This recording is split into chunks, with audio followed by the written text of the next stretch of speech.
আসসালামু আলাইকুম বন্ধুরা, আশা করি অনেক ভালো আছে। রুবিনা কুকিনে কাতলা মাছ দিয়ে আর পোস্ত দিয়ে রান্না করেছি। কাতলা পোস্ত প্রথম থেকে সঙ্গে দেখতে হবে, ভালো লাগবে।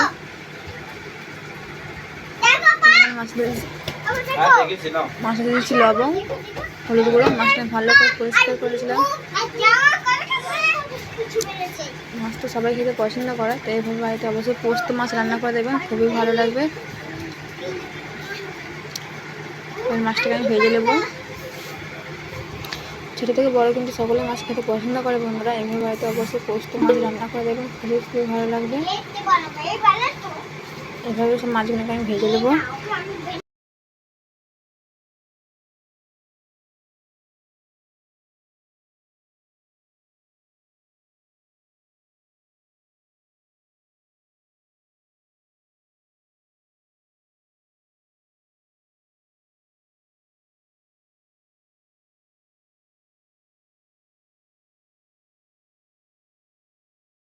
মাছগুলোকে এক ফুটে উল্টে দেবো। পুরো ভালো হয়ে গেছে, দেখো। তো এখানে পেটি দাগা দুটোই দিয়েছি, যেহেতু বাচ্চারা খাবে, সব বাচ্চাদের জন্য পেটি। এবার মাঝে মাঝে উল্টে দেবো। আজকে রেসিপি কী কত দেখছি অবশ্যই কমেন্টে জানাবে।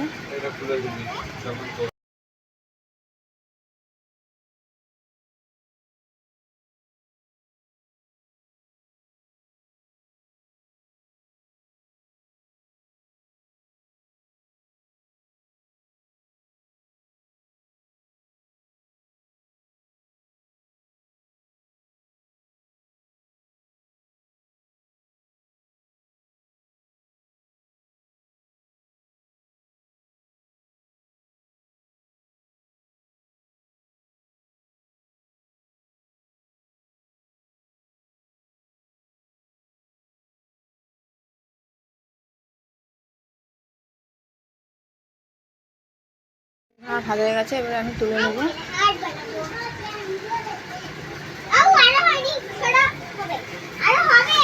নতুন নতুন ভিডিও পেতে অবশ্যই বিভিন্ন চ্যানেলটাকে সাবস্ক্রাইব করে পাশে রাখবেন বন্ধুরা।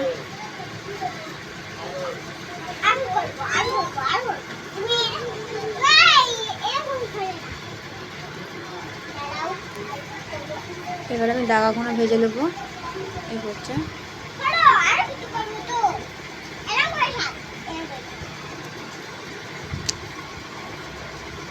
তো বন্ধুরা, অনেক কিন্তু মাছ কষ্ট সব কিছু হয়েছে। এইভাবে বাড়িতে পোস্ত মাছ রান্না করে দেবেন, খুবই ভালো লাগবে খেতে। একবার না বানালে বুঝতে পারবে না।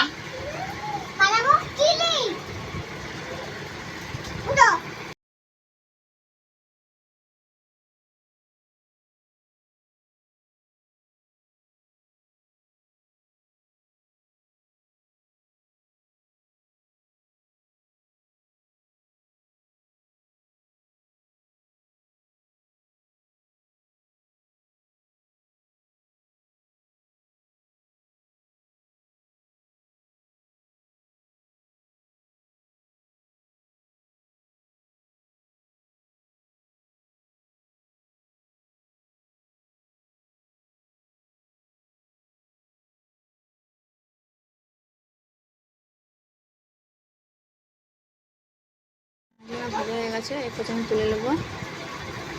তো কড়াইতে দিয়েছি পেঁয়াজ। পেঁয়াজ আমার লাল হয়ে এসেছে। আদা রসুন বাটা দিয়ে দিয়েছি।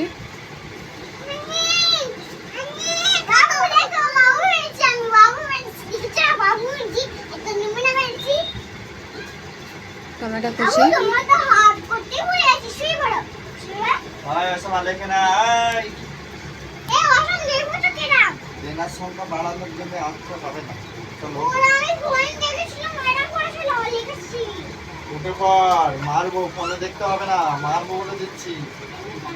তবে টমেটো আদা রসুন একেবারে ভালো করে একটা ফ্রাই করে নেবো, যেহেতু আদা রসুনের গ্যাসটা কেটে যাবে।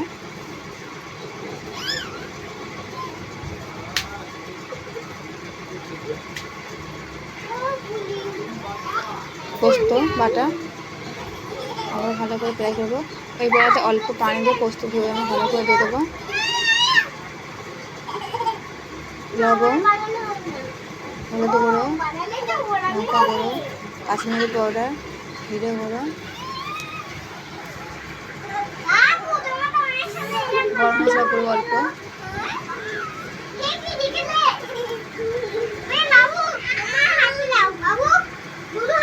দেখো বন্ধুরা কালারটা কিন্তু খুবই সুন্দর এসেছে।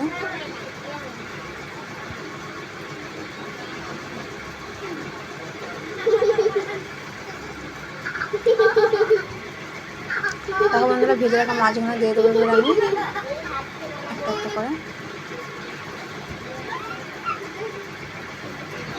মাছটাকে ভালো করে ফ্রাই করে দিতে হবে।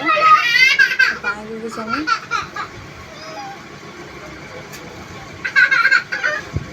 ভেজে রাখা মাছগুলো দিয়ে দেবো।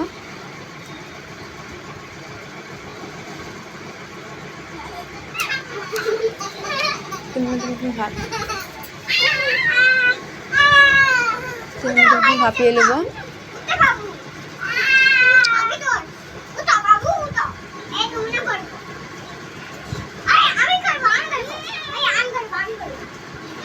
মাছ রান্না হয়ে গেছে, এবার আমি নাপ করে নেবো। দেখো বন্ধুরা কত সুন্দর লাগছে, খেতে খুবই সুন্দর লাগবে। ভিডিও ভালো লাগলে অবশ্যই লাইক করুন, শেয়ার করুন। ভালো থাকবেন, সুস্থ